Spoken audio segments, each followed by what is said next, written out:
জুলাই ছাত্র আন্দোলনে যখন উত্তাল ঢাকা বিশ্ববিদ্যালয় এলাকা, সেখানে সক্রিয় অংশগ্রহণ ছিল রিকশা চালক মোহাম্মদ সুজনের। পুলিশের চোখ ফাঁকি দিয়ে শিক্ষার্থীদের বিনা ভাড়ায় আনা নেয়া এবং অন্য রিকশা চালকদের আন্দোলনে যুক্ত করায় ভূমিকা রাখেন তিনি। তার স্যালুট ভাইরাল নেট দুনিয়ায়। আরও জানাচ্ছেন মনিরুল ইসলাম মিন্টু।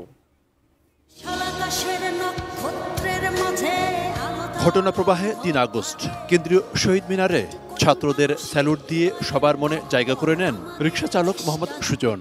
এর আগে ৭ বছর ঢাকা বিশ্ববিদ্যালয় এলাকায় রিকশা চালিয়েছেন তিনি। আন্দোলনে সংহতি জানিয়ে রিকশা চালকের সেই স্যালুটের কথা মনে রেখে ক্যাম্পাসের দেওয়ালচিত্রেও জায়গা করে নেন মোহাম্মদ সুজন। তোর হৃদয় উজ্জ্বল উত্তাল সেই দিনগুলো। ১৪ জুলাই আন্দোলনরত শিক্ষার্থীদের ওপর ছাত্রলীগের আক্রমণ তাকে আরও বিদ্রোহী করে তোলে। মেয়ে ছাত্ররা আছে, তাদের উপরে লাঠিচার্জ করছে। সাধারণ ছাত্র যারা আছে তাদেরকে মনে করেন নির্বিচারে মনে করেন আপনি ইচ্ছা মতন মারছে। সেদিনকার থেকে আমার একটা খুব রয়ে গেছে যেহেতু ছাত্র, আমার টেকার ভিতরে কোনো নেশা ছিল না। আমার নেশা ছিল এই আন্দোলন আমরা কবে সফল হব।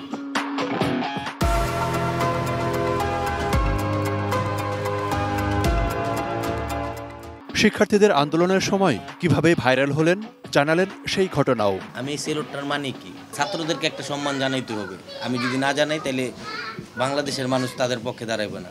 এই পরে মনে করেন দোল চত্বরের দাঁড়ায় আমি সবার আগে ছাত্রদের আগে গিয়ে দোল চত্বরের দাঁড়ায় আমি একটা সেলুট দিলাম। এই সেলুটটাই মনে করেন মিডিয়ারা করলো। পরে আবার মনে করেন ছাত্রদেরকে টপকায়া আমি আবার দোল গেলাম, আপনার শহীদ মিনার গেলাম। ওই ছবিটাই সবচেয়ে বেশি ভাইরাল হয়েছে।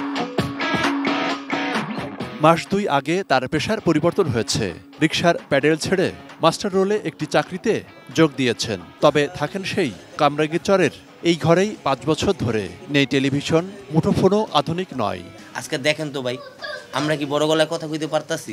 আমরা কি করে বলতাছি এই আন্দোলনে আমরা ছিলাম, আমরাই করছি? আমরা কি চাঁদাবাজি করতাছি? ২০১৩ সালে সাভারে রানা প্লাজা ধসের সময়ও উদ্ধার কাজে এগিয়ে যান সুজন। সবাই জানে আমরা বাংলাদেশের মানুষ জানি সব এক থাকতে পারি, কোনো জানি হিংসা না থাকে। তবে গত ১ বছর ধরে দেশের পরিস্থিতি নিয়ে কিছুটা হতাশ তিনি। পরিবর্তনের আশায় যে অভ্যুত্থান, এর বাস্তবায়ন কবে, এই প্রশ্নের সঙ্গে নিজের পরিবারেরও পরিবর্তনের ছোঁয়া লাগবে এমন স্বপ্ন দেখেন তিনি।